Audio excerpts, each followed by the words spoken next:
Have you heard of second cities? It's a country's other city, its second most populated city, the little brother to their bigger, more famous counterparts. Second cities are great. They have so much character, and I tend to personally really love them. And maybe the best second city of all is Busan in South Korea. Busan is one of the brightest, most joyful, most beautiful cities I have ever had the chance to step foot in. It is totally different in almost every single way from its big brother Seoul, and to be honest, I think I might actually even like it better.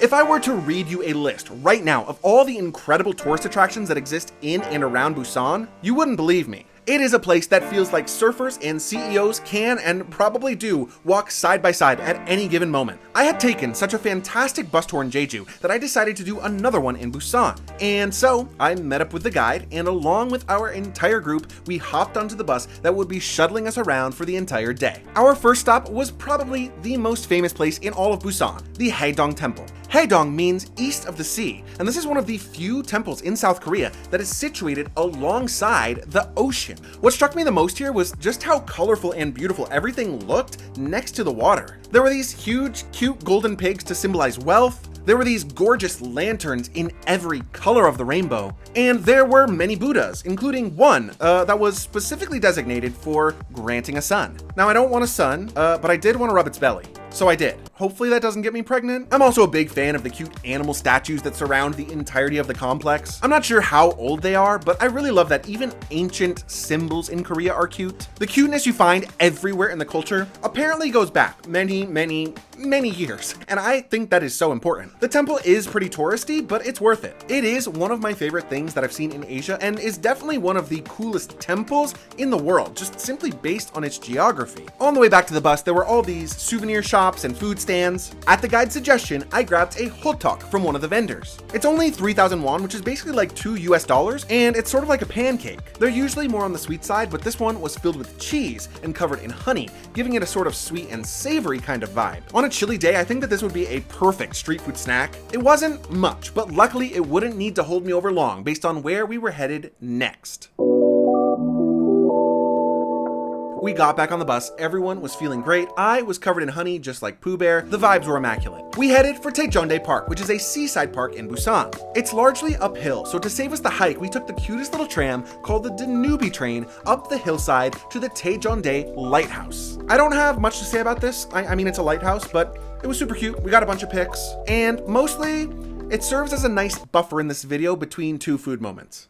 Okay, now that that's out of the way, we can talk about lunch. Because this lunch was iconic. I can't even tell you the name of the place because it was only listed in Korean, but that's how you know it was the real deal. They started by bringing out a whole selection of starter dishes known as banchan. This is pretty common in Korea. Starters are given out pretty freely and generously, and it's one of my favorite things about the country. There was kimchi and noodles and eggs and vegetables, and they were all super flavorful just by themselves. But this main course, the pork was recommended by the tour guide, and it does not look especially appetizing, I won't lie. This video does not do it justice, but this was a 10 out of 10. It was spicy, but also kind of sweet with the perfect texture. This was probably one of my favorite meals of the whole year. I really love this. Rubbing the Buddha belly did not give me a baby boy, but it did give me a food baby. I had a food baby. What I'm trying to say is that I was really full. Lucky for me, the day was still not over, and so I had plenty of time to walk it off in one of the coolest villages that I have ever seen.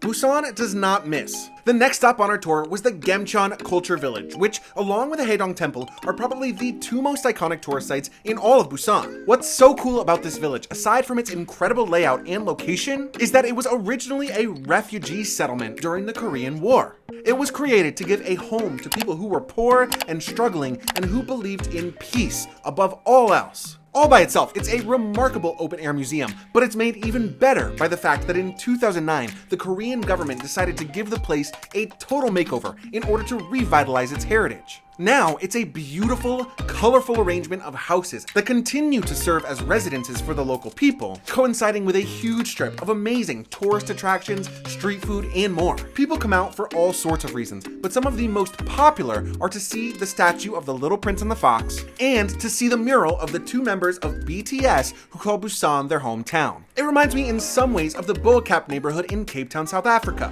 They have sort of similar stories about being underserved neighborhoods that today stand as symbols of resilience within their communities. I'll link that video in the description if you'd like to check it out next. We still had one last stop, and I think the tour runners planned it that way just so we could have a beautiful and picturesque ending to this video. Tour guides know what they're doing. I respect it. Now, I spent the last 6 months in Asia, most of it in East Asia, and let me tell you, East Asia loves its gondola rides. They're everywhere, but I happen to also love gondola rides, so perfect match. Unlike the other rides that I've taken, however, the one in Busan feels like just that. A ride. More so than an actually essential form of transportation.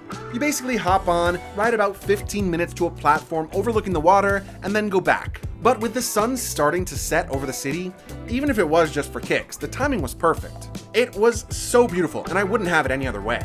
The tour finished and I headed back to my hotel, which was in the Texas Street area of Busan, a fun international hub with some sketchy clubs where tourists and locals alike go to throw back a few bottles of soju and order themselves a big plate of Korean fried chicken. And when in Rome, or Busan, I got some spicy chicken with mayo at Nandok Chicken and just had a blast watching the antics of the very, very drunk locals. I felt bad for the staff until I realized that these guys probably come in here every single week.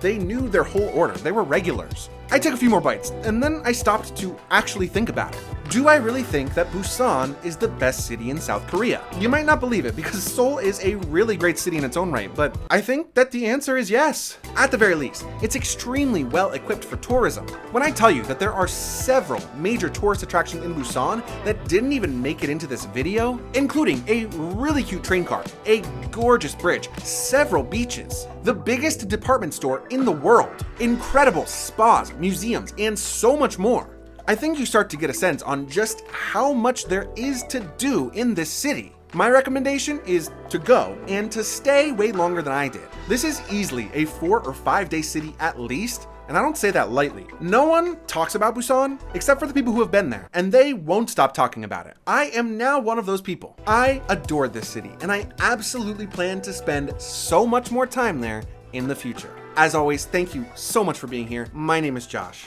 and I love you for watching. If you missed the video about South Korea's Jeju Island, click here to watch it now. I also hope that you like this video and subscribe to the channel so that you don't miss the rest of my Korea series coming soon.